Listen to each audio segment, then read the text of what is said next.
Buen día. Bueno, con todo lo que me dijeron, tengo que estar saltando ahora acá arriba. Luis me dijo, pasá corriendo. Gracias a Dios. El Señor tiene el control de nuestras vidas. Lo declaramos siempre, pero tenemos que vivir siempre. Realmente creer que tiene todo el control. Esta semana estaba leyendo un libro y en un momento de la lectura encontré que decía así, que viven en esclavitud hoy unos 26 millones de personas. La verdad que me pareció mucho, me llamó la atención y la mitad son niños y jóvenes. ¿Qué hice? No me quedé con eso porque realmente me quedé preocupado. Digo, tanto. Me hice el Millennium y agarré Google y resulta que pongo Google. Se entendió que dije Millennium, ¿no? Porque veo ahí una risa, digo, por ahí dije mal. ¿Y saben qué? Encontré que decía 49 millones. Imagínense, me había asustado con 26, 49. Dice, de esclavo en el mundo, y también repetía de que la mitad eran niños. Yo cuando escucho la palabra esclavo, lo primero que me viene a la mente es una persona con una bocha grande así y una cadena atada a la pierna, o alguno que está atado a un barco remando. Usted podrá decir que yo miro mucho películas de Hollywood. Puede ser. ¿Sí?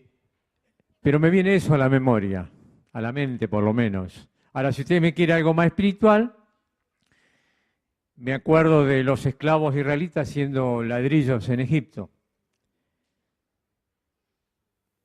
Esta información que yo encontré allí dice que están también involucradas ricas países que viven en democracia y que esta información de esclavitud está relacionada con todo trabajo no remunerado o muy poco y de personas que carecen de libertad.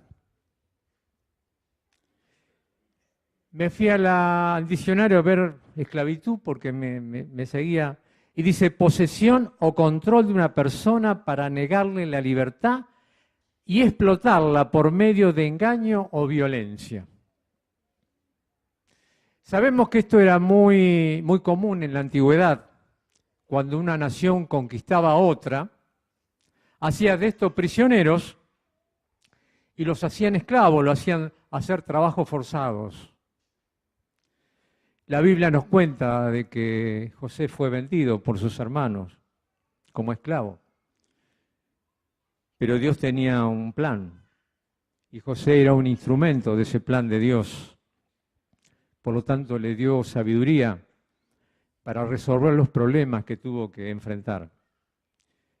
Y al final fue avisado por Dios de la escasez de la comida que vendría y pudo anticiparse a ello.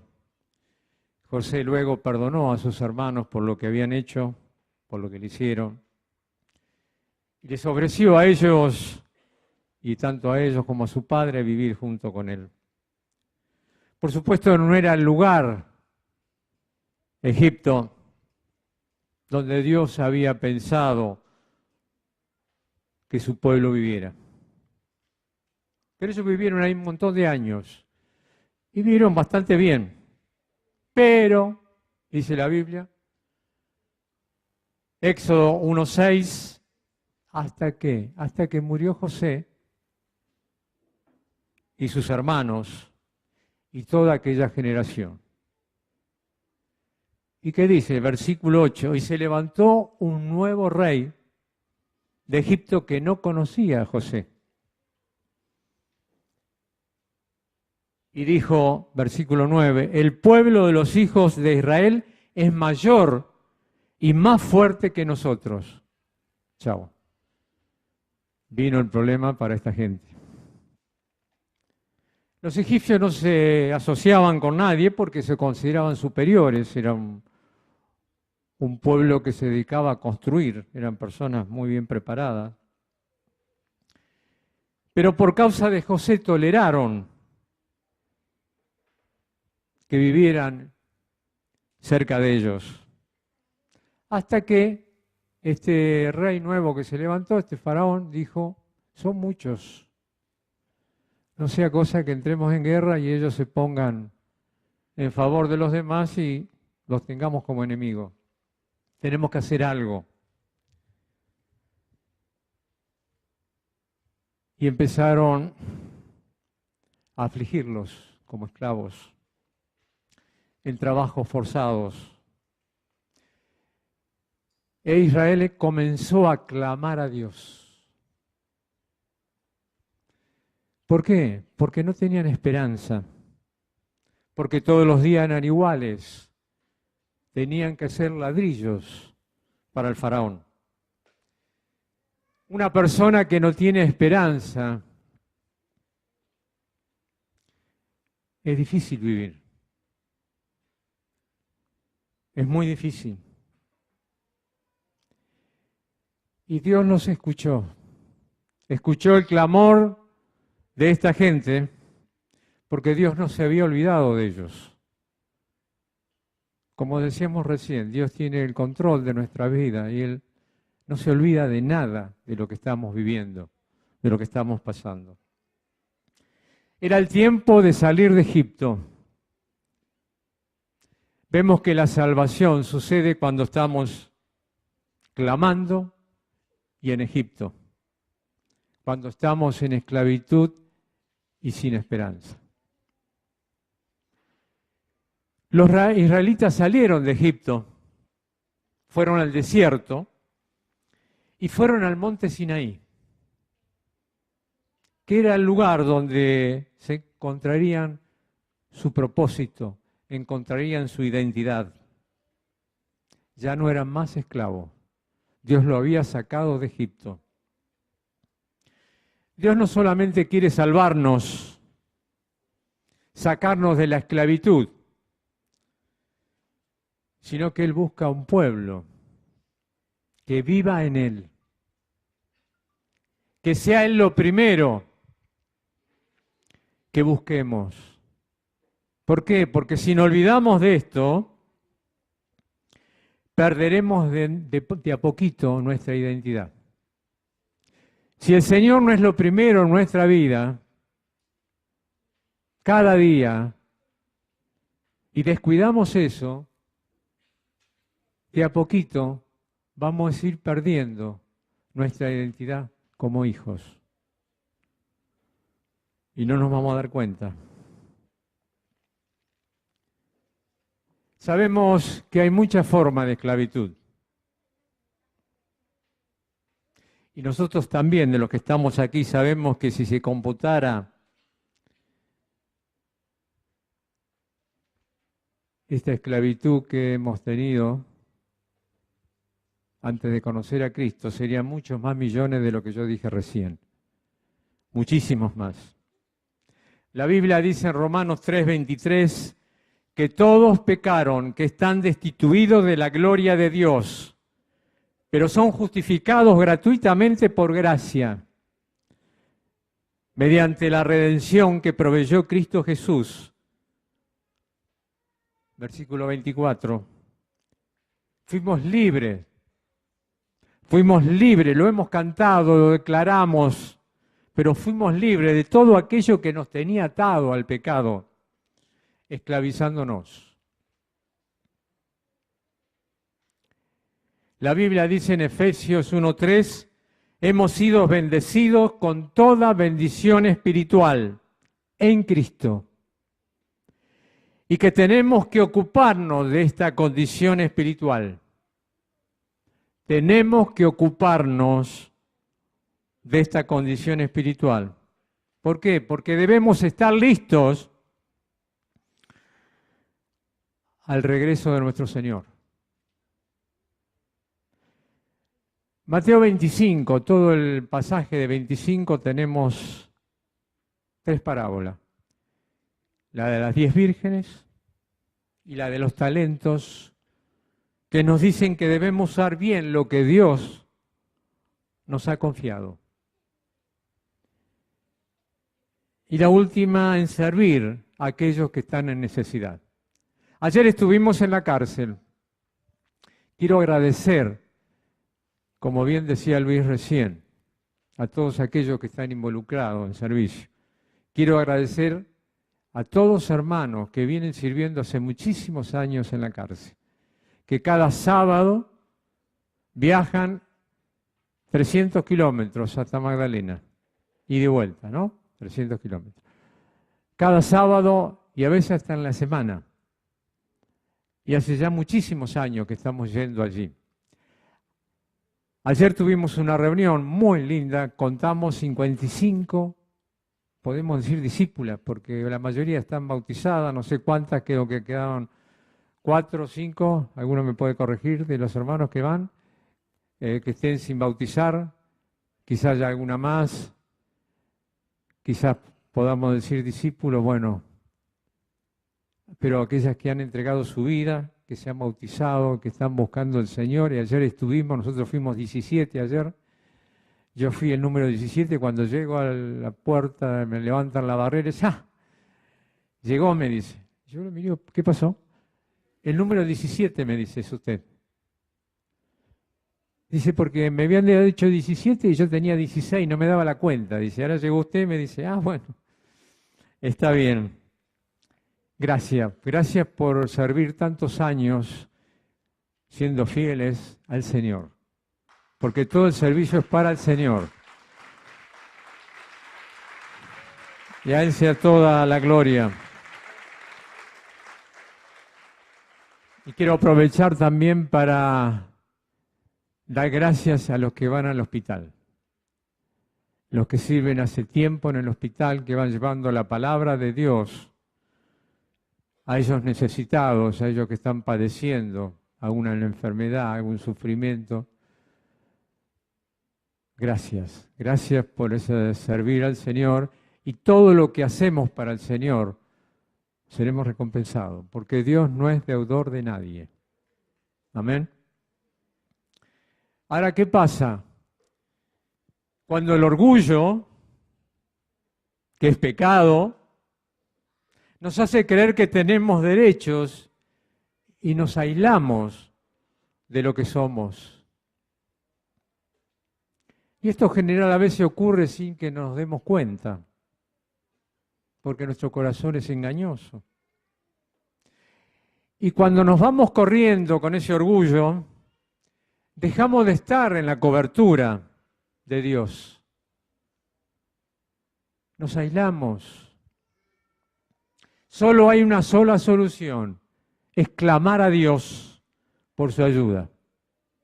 Pero ojo, si estamos aislados del cuerpo, de la iglesia, es difícil clamar a Dios.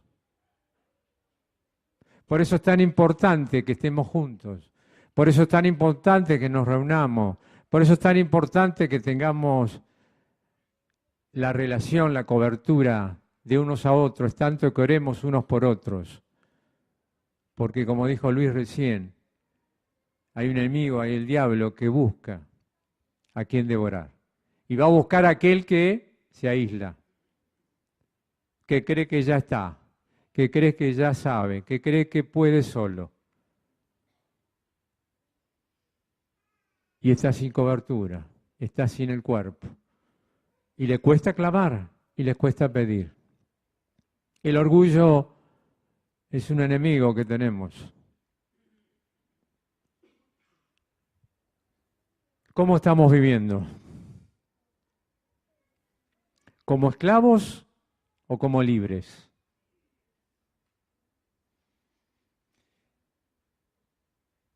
El domingo que yo estuve, Dani nos predicó la palabra del hijo pródigo.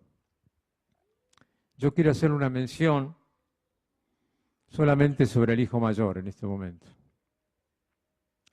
Dice la Biblia que cuando se acercaba, parafraseando un poco lo que dice la palabra, se acercaba a la casa, oyó la música, el griterío, las danzas, y preguntó qué pasaba.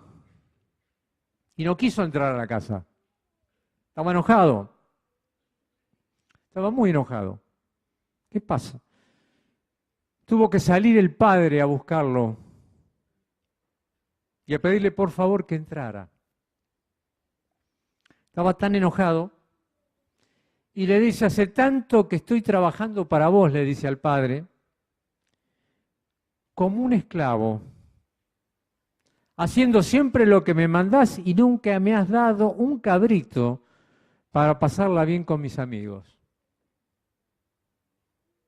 Haciendo siempre lo que me mandas. Y por el hermano, que nunca hizo nada, se gastó toda la plata y hacía fiesta por él. Hemos visto a algunos hermanos que eran medio desastrosos y de golpe lo encontramos en la iglesia y nos alegra, pero era... Buah. Se arrepintió, hermano, se arrepintió. El hermano menor que había hecho todo este desastre se arrepintió, y es lo que Dios quiere de nosotros, que nos arrepentamos. Por eso vemos a algunos que lo conocemos de chico y yo, se arrepintió, wow, se arrepintió. Bueno. El padre le dice, vos siempre has estado conmigo. Y diciendo que todo lo mío es tuyo.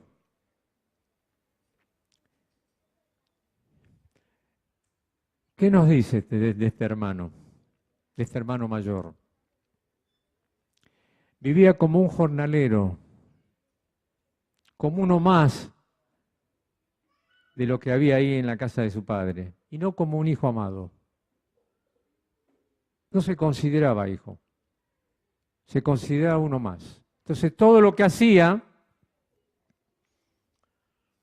se había pasado su vida sirviendo y obedeciendo a su padre, pero lo había hecho como una obligación, como un esclavo, no por amor al padre.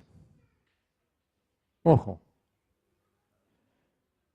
¿quiénes somos? Lo que hacemos no es por obligación, es por amor de aquel que nos ama, de aquel que nos rescató de la esclavitud del pecado. El pecado busca esclavizar a la persona, controlarlo y dominarlo en todos los actos. Jesús le dijo a los judíos que habían creído en él, si permanecen en mi palabra serán verdaderamente mis discípulos. Si permanecen. Y conocerán la verdad. Y la verdad os hará libre. Jesús nos libera y nos ha liberado del pecado, del autoengaño, del engaño del diablo, y nos muestra el verdadero camino a la vida eterna. somos libres para poder seguirle y ser lo que Dios quiere que seamos. Él nos libra del miedo, del temor. ¿Por qué? Porque Él está con nosotros en todo momento de nuestra vida. Y también nos libra de nosotros mismos. Pablo le dijo a Timoteo, ten cuidado de ti mismo. Muchas veces nosotros somos nuestro propio enemigo, que nos frenamos para seguir al Señor, para servirle. Nosotros mismos nos engañamos.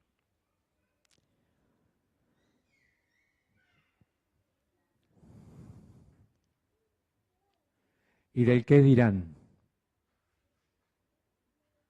A veces estamos tan preocupados del que dice el otro, tan preocupados que dejamos de hacer lo que Dios quiere. Tan preocupado pero ¿qué va a pensar y qué va a decir? Nuestra preocupación tiene que ser el Señor, Dios. Él es el que nos ve constantemente, el que nos está viendo ahora. La verdad se refiere a la enseñanza de Cristo y a Cristo también. Las dos cosas. Lo que Cristo ha enseñado y lo que Él es. Él nos ha liberado de la esclavitud del diablo, que es la que yo decía hace un ratito, que si la pusiéramos a esta, en esa información que yo vi en Google o en el libro, 49 millones no es nada. Y cuando uno empieza a pensar en todos aquellos que no tienen la libertad, lo que hemos recibido nosotros, por eso es tanto el hecho de ir y predicar el Evangelio, que están siendo esclavos del diablo, que viven atormentados, que viven con miedo, con temor, con angustia, que siguen siendo esclavos. Algunos no saben, por supuesto, hasta que la verdad no venga a sus vidas. Yo no sabía que era esclavo hasta que el Señor me liberó. No tenía idea. ¿Eh? ¿Sí, Jorge?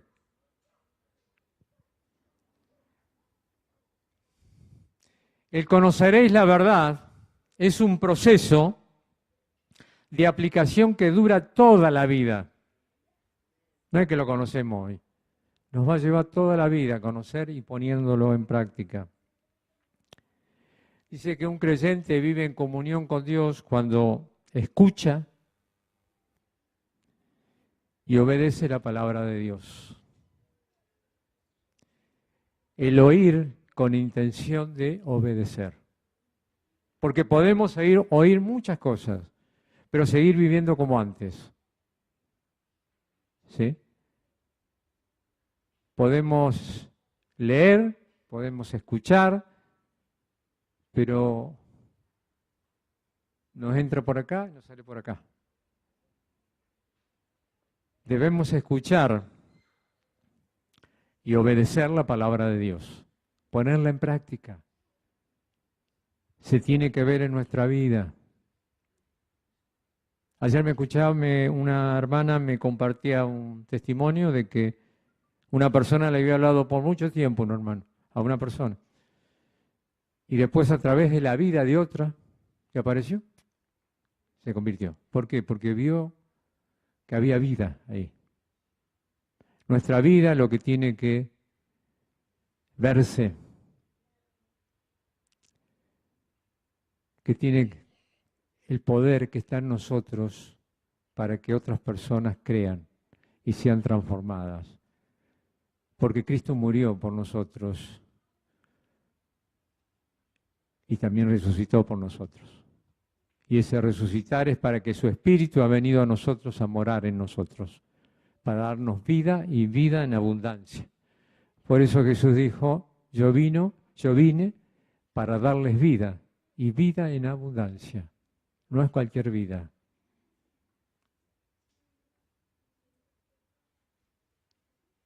Dios quiere que no vivamos en esclavitud.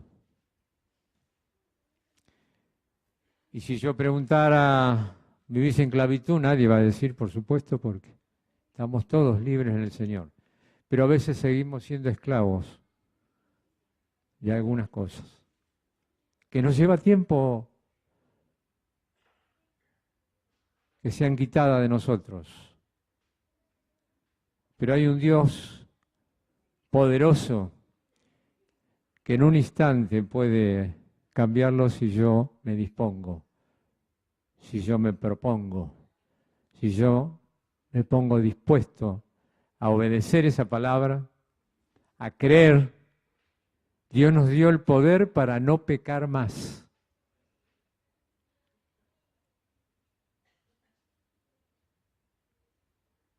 Yo le voy a pedir a los músicos que pasen.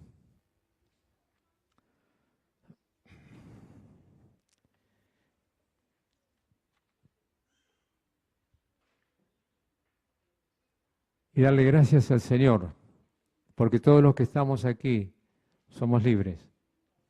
Hemos escuchado la palabra, hemos recibido esa palabra en nuestros corazones y vivimos ahora en libertad por fe, creyendo y teniendo una esperanza que no teníamos, que es la vida eterna, lo que va a venir.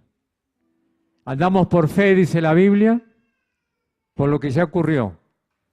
Ya somos perdonados, somos salvos y esperamos el regreso de nuestro Señor para vivir con Él por la eternidad. Ahí está la esperanza nuestra, en vivir por Él con la eternidad. Yo les voy a invitar ahora a que nos pongamos de pie, se pongan ustedes, pues yo ya estoy. Y vamos a dar gracias al Señor por ser libres. Pero si hay algo que todavía, sabes, que te está costando, y si no lo sabes pedir al Señor, si hay algo todavía, es que nos libre del pecado oculto. David pidió al Señor que lo librara de aquel pecado oculto que él no se daba cuenta, que todavía estaba. No tiene que haber nada que impida nuestra relación con Dios, nada. Por lo menos que nosotros sepamos, entendamos, de acuerdo a la luz que tenemos. Porque Dios nos llamó a ser libres y no a vivir más en esclavitud. Y tenemos esa autoridad para usarla. No dejemos que el enemigo siga todavía tomando lugar en un área nuestra. Fuera todo orgullo, toda vanagloria, todo egoísmo, que estaba en nuestro corazón porque estaba en nosotros antes de conocer al Señor. Para poder vivir en el Espíritu y en el poder de Dios que nos ha sido dado con esa muerte de Cristo, que Él triunfó en la cruz y derribó y desató en nosotros aquel pecado y canceló la deuda que teníamos, pagando ese precio con su sangre preciosa. ¿Para qué? Para que Él sea glorificado. Porque un día vamos a tener que dar cuenta. Y ese día no sabemos cuándo es. Así que apurémonos a resolver mientras el Señor nos dé la posibilidad de hacerlo. A no dejar para mañana lo que hoy podemos hacer. A no esperar. Dios nos da todos los días una posibilidad para arrepentirnos, para que pidamos perdón, para que confesemos nuestros pecados, para vivir realmente como un discípulo de Cristo, un verdadero hijo de Dios, con todas las fallas que podamos tener. Nadie está hablando de ser perfecto, sino de saber aquello que está mal, entregárselo al Señor para que lo saque de nuestra vida. Señor, te damos toda la gloria, toda la honra a ti en esta mañana, como lo hemos venido haciendo desde que comenzamos. Te hemos alabado, hemos orado Hemos compartido tu palabra y ahora oramos nuevamente. Venga tu reino. Hágase tu voluntad en nuestras vidas, Señor. No permitas, Señor, que nada, que esté oculto o que esté ahí, impida, Señor, que vivamos en libertad, que vivamos conforme a lo que vos querés que hagamos. En esta mañana, Señor, queremos renunciar a todo pecado oculto o aquello que todavía no podemos, vemos que caemos, vemos que volvemos a ese pecado. Líbranos de ellos, Señor.